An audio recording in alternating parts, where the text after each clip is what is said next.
What's going on, guys? Team Mechanic here, and today I'm going to show you guys an easy guide that will explain everything you need to know about how to replace your front and rear brake pads and rotors. Now, I know a lot of people may be intimidated about doing their own brakes, although let me assure you, it is extremely easy. I know I was intimidated the first time I tried it, but it is extremely hard to mess up. And to prove that, I'm going to break this down into very few simple steps that, like I said, will explain everything that is necessary to a complete guide to replace your front and rear brake rotors and pads. First step in doing so is the prep step. Now, this is the easiest step work-wise. All you have to do is go out to the store and get what's necessary to complete the job, and that's not much, quite frankly. All we have is some new brake parts, pads and rotors. I'll get to that more later. And common hand tools, and that is, it may look like a lot, but it's not, trust me. We have a hammer, easy. Pry bar to get the hubcaps off, easy. Or, get a stuck caliper off. This here is actually technically a breaker bar. It's small. I lost my bigger one, which kind of sucks, but I'm going to use this hammer and the upper tube of my jack to use for more leverage. Here is a 1-inch ratchet, or a 1/2-inch ratchet, sorry, a 3/8 ratchet, and a 1/4 ratchet, just big, medium, and small. We've got a driver here, as well as the appropriate sockets. The safe sockets are 10, 13, 15, and 18. That's pretty much universal for all brakes. I've got some channel lock pliers here just to compress the brake caliper piston. More on that later. And for this stuff, we have thread locker to prevent bolts from backing out from vibrations. Here is some copper anti-seize. Now, this is important. I'll get to this more later, but copper anti-seize, if you're doing brakes, get copper, definitely not graphite. I mean, you can get graphite if you want, but it has far less structural integrity than copper. Graphite, if you've ever crushed the end of a pencil, it can just crush, it's easy to, disintegrate. Copper bends and contorts a lot more, so it sticks around for a lot longer. Of course, we have brake clean to clean the rotors, more on that later, as well as a silicone lubricant for, if you can see there, silicone lubricant for the brake caliper guide pins.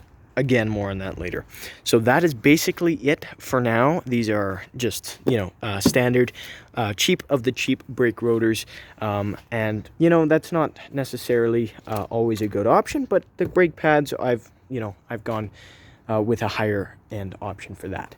So now, the only thing left is jack and jack stands. I'm doing all four of the wheels on this Crown Victoria. So for the front and rear, it'll be basically the same. So I've got 4 jack stands and a 3-ton jack, and that's all you need to complete this job properly. Now, on to the next step. Okay, so the next step is jacking up the vehicle. Although this may be easy, it's very important that you do it safely. Now, easier said than done, but it's still not actually that big of a deal. So, when you're jacking up your vehicle, there's a lot I'll explain throughout this step. But before you actually start to jack up your vehicle, you actually want to break your lug nuts loose. Now, that may seem counterintuitive, I don't want my wheels falling off while it's on the ground. Yeah, but they're not going to. All you want to do is crack them loose so that when you go to take them off, they're already loose when it's up in the air. Because if you try to crack them loose when the vehicle's already lifted up off the ground, the wheel oftentimes, especially the front, because they're not the drive wheels, will spin. I mean, your car, if it's a Civic or anything, a van like that, it'll have front wheel drive. So every drive wheel is different, obviously. So when I say not the drive wheels, I mean on this. So I'm going to go ahead and crack these lug nuts loose now. And all you need to do that is grab the appropriate socket size. What I'm going to do is put it on this breaker bar here, like that. I'm going to grab this hammer and I'll show you how it's done. Okay, so all I'm going to do to crack these loose, if you have something that looks like this but much longer, that would be great, because this has no gears that will strip out if it's under stress. So that's why you want to use a breaker bar, not a ratchet. So I'm going to use this little breaker bar. So all you want to do is put it on the lug nut just like this, and this will be loud, but all you want to do is, now that it's on, you just want to take this hammer. You don't need a giant sledgehammer, just something like this. And then you just want to take it and whack it. Don't grab it because that will hurt, but all you do is just crack it loose. And it moves slightly. These are really heavily torqued down, but now it's loose, and that's all that's necessary. There's another method I'm going to show you too. That method is using this thing and also a pipe. Now this is actually the upper pipe to my jack, but what you can actually do, and this is how a breaker bar works, it's just long for extra leverage. So all you do is put it over the end, and it gives you so much leverage that you can literally just crack it loose first try. So again, you just put a pipe on the end, and it's really easy. Now I'm going to do the rest, and then I'll get back to you when all the wheels are off. Okay, so in the last clip I said I'll get back to you when all the wheels are off. I didn't mean that. I meant broken loose, because I don't want this thing just floating. I don't think that'll work. So now I am ready to move on to jacking the vehicle up. So it's actually very simple. You just have to find a solid place. Now if we go ahead and move under the vehicle, you can see I've actually seen people make the crucial mistake of finding a nice flat surface, like this is a good example, and then they ruin their crash bar. This, good example. Then they bend the rear cross member here. I've seen it more than I can count where people find, oh look, flat metal surface. They put it up, they jack it up right here, and they crush their trunk pan, and it's awful when that happens, because for body shops it's extremely difficult to get trunk pans looking the same way that they did factory. An example of a place that's good to jack up, this here is a frame rail. This is the frame. So this is solid metal, and that is what, this is a body on frame, so it's easier to jack up. So if you're gonna put the jack anywhere, put it on the end there, or put it up here, and that's much safer. So then if you look down here, if you see that silver thing in the middle of your screen, that thing right there, that is the differential. So if you go ahead and jack it up from the bottom there, just be very careful and gentle, but you can jack it up from the bottom of there if you put maybe a piece of wood in between or something like that.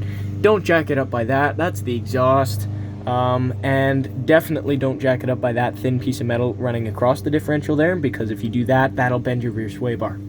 So we'll go ahead and move on to the front and sides. So now I'm under the front of the car, and if you decide that you're going to go ahead and jack it up from the front, there are multiple safe places you can do so up here as well. That there's a lower control arm. I wouldn't jack it up from there, that's not good for it. You can, however, jack it up from where it links up if you really wanted to. Usually that's the engine cradle or subframe. And if you look back here, see that bar there in the middle of your screen right there, if you can see it right there, definitely don't jack it up from there, that'll crush it. And that is basically it for the front. You can see there is a solid subframe basically in the center of your screen. And again, don't jack it up from the exhaust or anything like that, but that's all straightforward. Again, here is the other end of the frame, so if you jack it up from there, you should be okay. Maybe not the best place, but you'd be just fine if you decided to. Now moving on the side of the car here, if you decide to jack it up from the side, it's actually the easiest place. So right here, all of this is solid metal on the side here. This is all just the frame right here. So if you look back, this is what's called the frame rail, of course, and that's just, the one side of the frame. So not this. This is the rocker panel. If you jack it up from here, you'll crush that. This here is solid metal. So if you jack it up from this right here, you'll be just fine. Again, back there, of course, definitely not the lower trailing arm, but, where it links up. And this here is a body mount, so don't jack it up from there. And this is the gas tank, so definitely don't jack it up from there. And I've seen people right there, if you can see that flat surface, not really, but if you can kind of see, there's one flat surface there and one there. That's the transmission pan and oil pan. Actually, no, this is the transmission pan, not this, but right there, that giant flat square is the transmission pan. So don't jack it up from there, and that is the oil pan, so definitely don't jack it up from there. So yeah, that's basically it. I'm gonna go ahead and actually jack up the car now. Okay, so now I am jacking it up, so I'll show you what I'm doing here. So what I did here is, this is a jack stand, and you have to have these. If you don't, it could be detrimental. So as you can see there, it's resting perfectly on the frame, as is the other side. And this here, I just jacked it up by the frame rail, so it's safe to put it right here on the frame rail, but it is not safe to put it right here, that would crush. That's the rocker panel. So right here is fine. So I've jacked it up from that point as well, and now it's not touching it, but I let it down slowly onto the stands.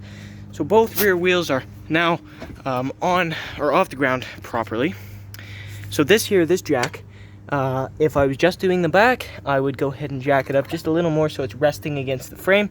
In this case, you know, just for added safety, if one failed, then it would fail onto the jack. So I'm gonna go ahead and let this down, and now we'll do the front. So I actually just went ahead and did the front off camera. So now they're off the ground, and that's all there is to it. So all I'm gonna do now is I'm gonna grab my impact gun actually, and I am going to take off the wheels. That's it. This next step, so now we're done with jacking it up, really. That's it. So now we can actually move on to the next step, which is actually doing the work. Okay, so now all that we have to do, I'm gonna grab the impact gun right here. I'm just gonna go ahead and start taking these off. And this is easy because we already broke them loose. And now that's it. So just don't lose these, obviously you need them, but that's it. So that's all there is to it really. You just kind of get them all off like this. And then, and sorry if you can see my hair, I need a haircut, but so now that those are off, this wheel should just come right off. So now I'm just gonna pull it right off, and then we're done. So sorry if you hear that weed whacker in the background, but now that this is off, we have all this working room. So again, sorry about that weed whacker. But so right here is the first caliper bolt. Now right under that, down here, you can't really see it, it's off camera, but you just remove those two. Now, if you're working on a Civic or something, usually you can just take this bottom one out and then the caliper will swing up. Now, I'll actually show you that bolt because it is important.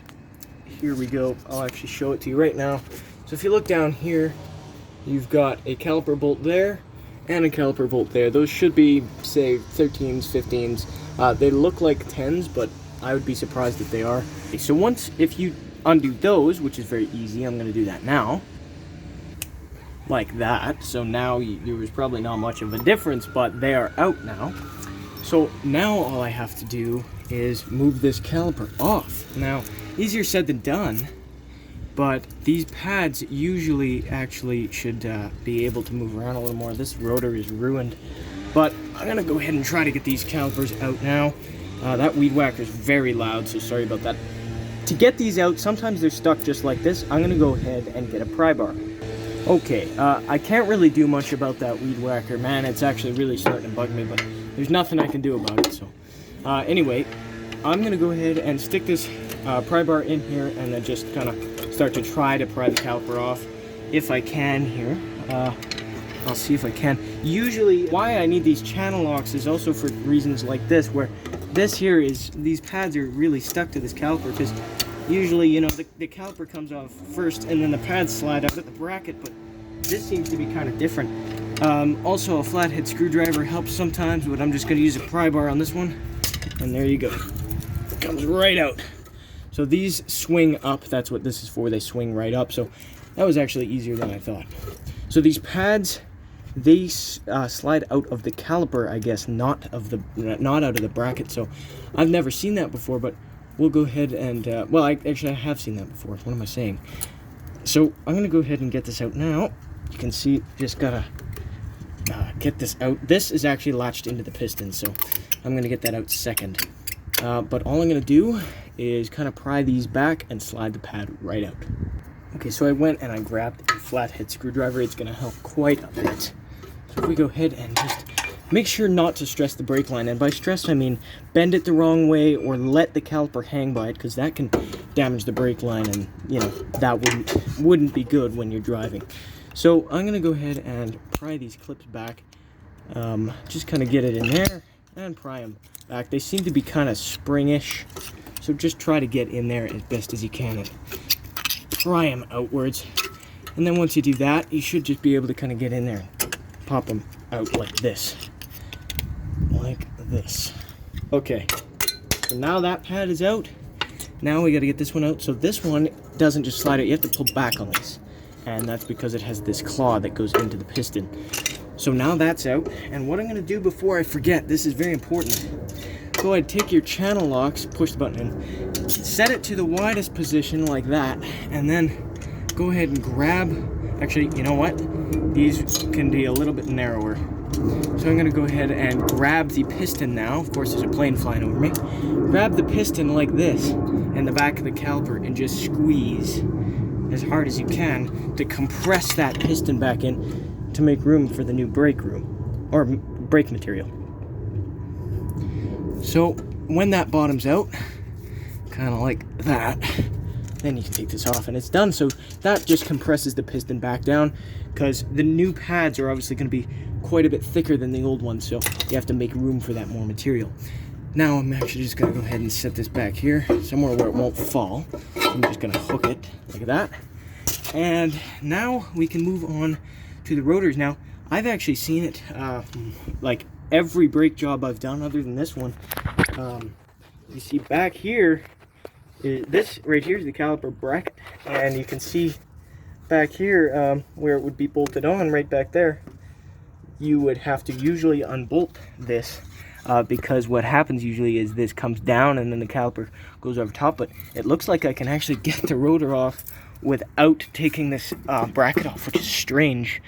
Now a lot of these rotors, well, not a lot of them, but sometimes you'll see there's a little Phillips screw that holds it on, or a bolt or something. If it's a bolt, you know, use some penetrating fluid and then you know, unbolt it. But if it's a Phillips screw, don't even try to use a screwdriver if it's rusted as bad as this one. That's not going to do anything for you. So if you need to get that off, usually what you can do is use some penetrating fluid, spray it as much as you can, use a blowtorch to heat it up, and then spray it with cold water, and that'll crack it. And then you can try to unscrew it, or you can just smash the rotor off. And this rotor is kind of giving me a hard time, so what I'm going to do, grab the old trusty hammer and just start whacking it. Don't hit any studs, but that usually kind of frees it up like that. But you know, I don't think you have to remove this bracket. It sure doesn't look like it. You know, if the rotor still doesn't come off, you can kind of, do not bend that dust shield, because that would be terrible. But just kind of break it loose, pry against the caliper bracket if you want, and just kind of wiggle around and get it broken loose.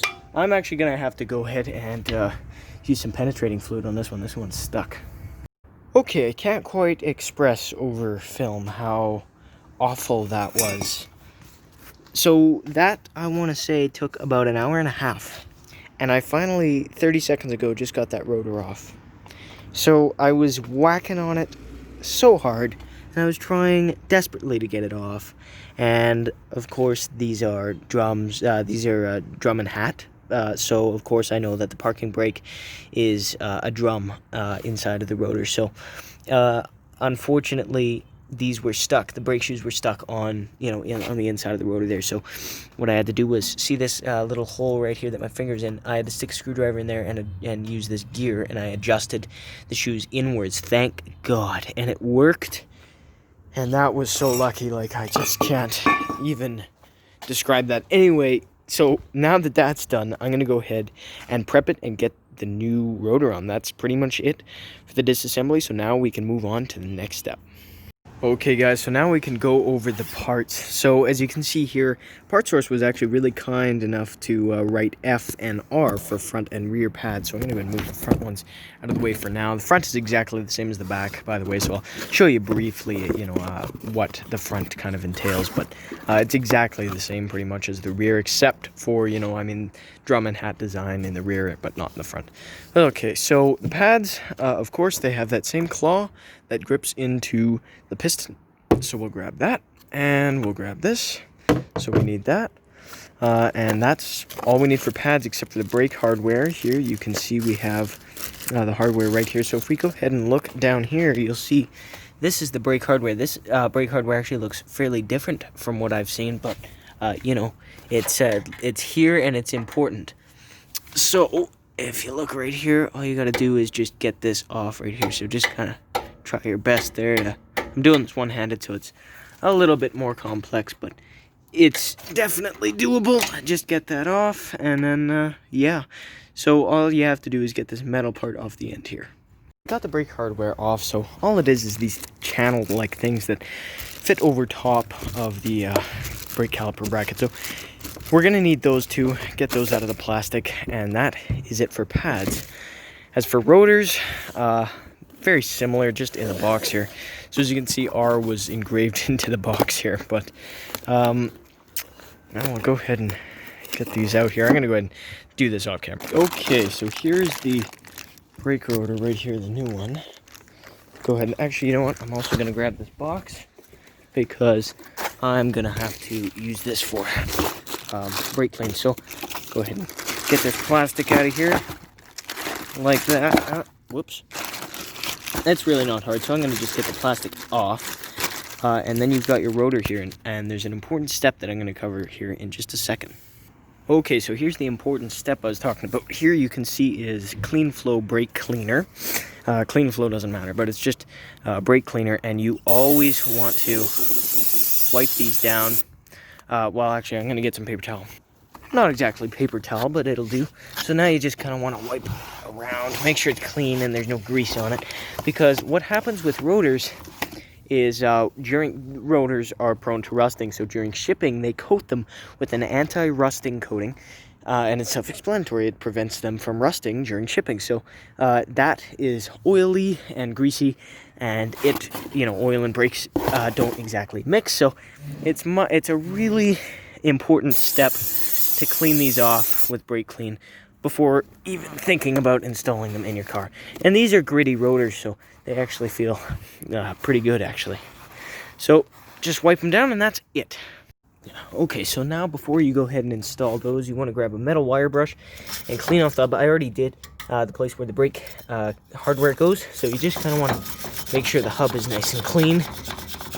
That's pretty important, and this is actually clean enough, so I'm satisfied with that. So I'm going to go ahead and grab the brake material, and then there's also another important step, and that is putting anti-seize on the hub. Now, I mentioned in the beginning of the video that you should use copper anti-seize with brakes, and I still stand by that. That's very important in my books. I mean, some people value it more than others, but I think it's important to use copper anti-seize. So all you do is spread a nice thin coat around the hub surface there, just so that the rotor comes off a lot easier next time. Okay, so now that there's a nice thin coat of anti-seize on here, you are safe to put the rotor on. Right here is the rotor, so all you have to do is put it on. It's very easy to do. Just go ahead, line it up with the studs, and it fits right on there very easily. And that, oh man, this thing is going to drive so much better. Now, I did actually have to adjust the gear, so I'm going to go ahead and readjust it and make sure that the brake shoes can actually go ahead and stop the car, with the parking brake. Okay, so I've readjusted that, and now all I'm going to do, now that's on, so really all you have to do is grab the brake caliper that's nice and secured right there. Make sure not to move this. Make sure not to get the brake line caught at all. Now all you got to do, go ahead and set this up here very carefully. Actually, I'll just put it right. I don't know. I'll just set it down. And then what I'm gonna do, I'm gonna go ahead and get you guys a better angle. What you guys want to do now is take the caliper or the pad with the claw, if you remember. Once it's kind of, sort of lined up, it should kind of, sort of go in like that. There you go. Okay, one pad is in now. Let's go ahead and grab the other one and slide that one on now, of course. Well, make sure it's right side up. There you go. Okay, so those pads are set. So now all you gotta do is put it back on, which is easier said than done, but it's not too difficult. Okay, now I actually missed one of the most crucial parts, according to myself, of doing this. It is actually important. So you actually have to slide the brake hardware on before you go to put the caliper back on. And I mean, it's really not fun to get on sometimes, so you can just grab a hammer and kind of lightly, don't bend it, but just lightly tap it on there. Okay, so now the brake hardware is actually on, so I can go ahead and grab this brake pad here. So you got to make sure that you line this up properly. That goes back there. And actually, even before I do that, again, I should get some copper anti-seize and put it right on top of the brake hardware here for the pads to slide on there very efficiently. And now I'll go ahead and grab the rotor, or I mean the caliper assembly, and put it on there properly. There you go, it's on there. So that is how you do it. Now I'm gonna grab my silicone lubricant here. This is for the caliper bolts, which I have lost. Nope, they're right here. Okay, so now that this is all on, here is my caliper bolt. I've already cleaned it all off, and you can see I put a dollop of this silicone lubricant on there. Now, I've already cleaned it off, so what you should do is, not on the thread, you can put thread locker on here if you want, I'm not going to, but you just kind of want to spread that around, and this will help the caliper guide pin move properly. So you just put it in the same spot, and reassembly is exactly the same as disassembly, and I'll get back to torquing them down in a second. Okay, and I mean, I actually don't really have to torque them down. If you have caliper bracket bolts, you should torque those down to about 80 foot-pounds. Caliper bolts usually are about 20 foot-pounds, and those are all you do is get them snug on the caliper and a little extra turn. So those are on there, and that's it. I'm actually, before I close the video out here, I'm actually just gonna give it one more quick skim with brake clean there, and also I'm gonna grab this rag and wipe it off before it gets to the pads. But anyway, that is how you change your brakes. It's exactly the same for the front. Take the caliper bolts off, take the bracket bolts off, and then take the rotor off. And that rotor was no easy feat, but man. Anyway, I'll show you guys a quick clip of the front, because it might be a little different in certain areas, but other than that, that's about it. Okay, so this is the front. It's basically the same process here.